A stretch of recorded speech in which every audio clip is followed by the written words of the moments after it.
Right, 3 turtles sat in a row. This one down this end, that's lure. This middle one's program. And this one on the end is Pastebin. Same block, same little face on the front. All 3 sat there doing absolutely nothing. By the end of this, they'll have done 3 completely different jobs. And the only thing that changes between them is how the code got in. Back down to this end. Lure, right click and I get a screen. That's CraftOS. And it's a proper little computer. Blinking cursor waiting for me. Now, type lure. That drops me into the lure prompt. It's a live line. Whatever I type runs the second I hit enter. No file, no saving, just me and the turtle. One thing before I start, I've dropped an orange block down beside it, just there. That's a marker. On flat grass, a turtle that's moved 1 block looks exactly like a turtle that hasn't, so I want something to measure it against. Turtle.forward, brackets. Watch this. There. Look at it against the orange. It's past it now. And on the screen, true. That's the turtle telling me the move worked. If something had been in the way, it'd have said false and stayed exactly where it was. Every turtle command answers you like that, and later on that answer is what all the clever stuff gets built out of. Turtle.turn left. It doesn't move a block, it just faces a different way. Still true. And turtle.up. Off the ground. Now that's 3 moves, and that's the whole problem with this turtle. 1 command, 1 line, 1 press of enter. 3 trips to the keyboard for 3 blocks of movement, and the second each line runs, it's gone. Nothing's saved.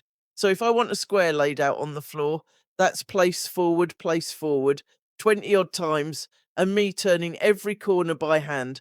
Do that once, and you'll not fancy doing it twice. The lure prompt is brilliant for poking about. Try a command, see the answer, find out what it actually does. It's no good at all for a job. So, exit. Back at CraftOS, over to Turtle 2. This one's called Program, and there's already a file on it called the same, Edit Program.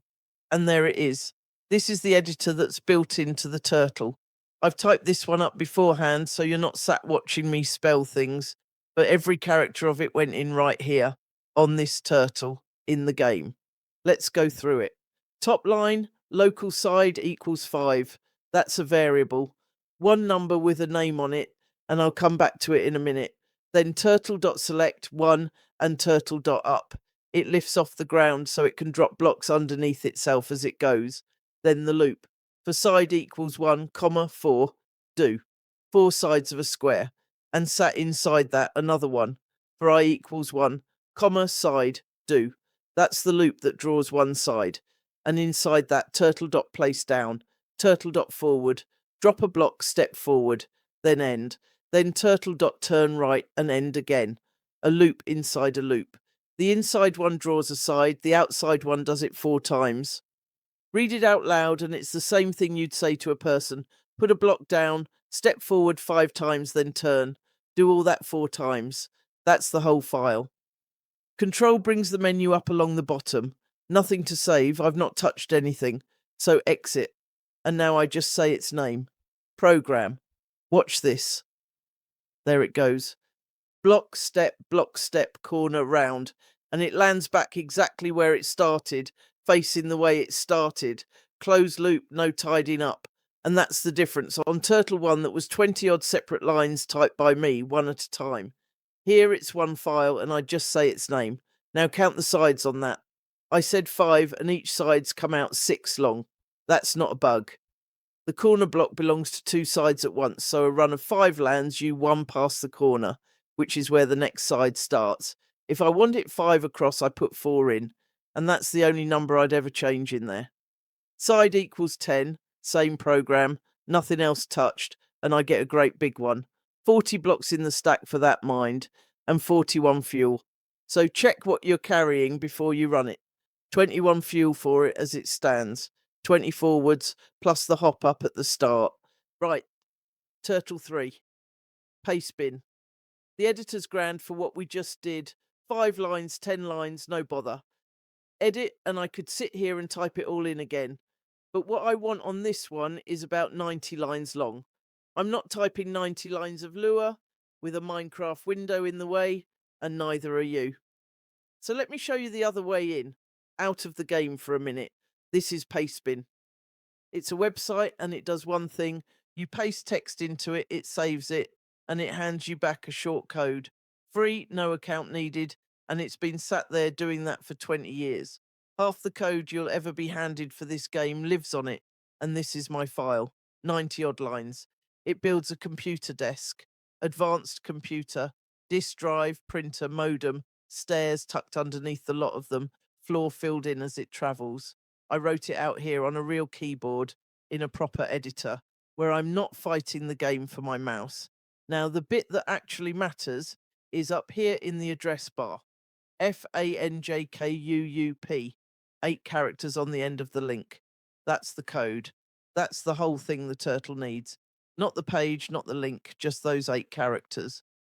Right, back in. And before it runs, I've got to give it something to build with. Watch the slots on this, because this is the bit that will ruin your afternoon if you get it wrong. The slot numbers are written into the program. It doesn't go hunting around the inventory for a printer. It looks in slot 7, and if there's nothing there, it stops. Slot 1, stairs. Slot 3, the advanced computer. Slot 5, floor blocks. Slot 6, disk drive. Slot 7, printer. Slot 8, wired modem. That's the one that sits on top of the machine itself. Slot 9, the wireless modems. They're the ones that go over the roof and join the whole row onto one network. And 16, coal. Now, Pastebin, then get, then the code, then what I want it called when it lands on the turtle. Pastebin get Fanjkerp computers, connecting and downloaded, and edit computers. There it is. 90 lines sat on that turtle, and I've not typed a character of it in the game. Same editor as Turtle 2, exact same screen. Once it's landed, it's just a file. I can read it, I can change any line of it I want. Exit and run it. Computers. Nothing. Right, that's fuel. Brand new turtle, I've fed the other 2, and I've not fed this one. And notice what it did about it. Nothing. No error, no red text. It just sits there. That's the one that catches everybody. Refuel.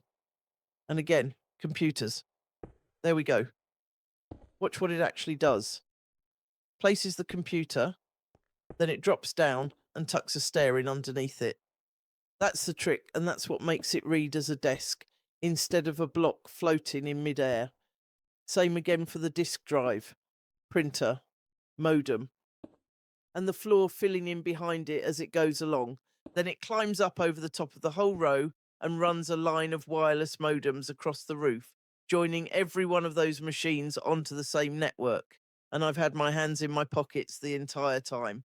One thing I'll be straight with you about, because it's the bit people lose an evening to. Pastebin get needs the HTTP API switched on. In single player it's on and you're fine. On some servers it's off, and you'll get a refused message and spend 20 minutes convinced you've mistyped the code. You haven't. It's the server. Get with the raw Pastebin link does the same job. So that's the 3 ways in.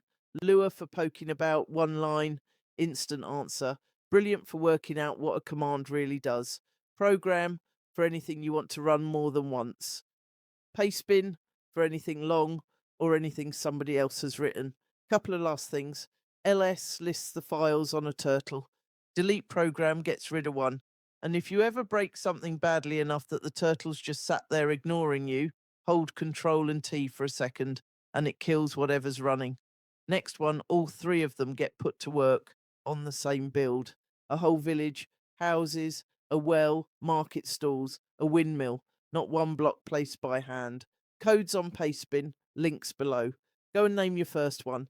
If you liked our turtle antics today and want to see what else we can do with these, then like and subscribe to my channel, and don't forget to switch that notification bell on.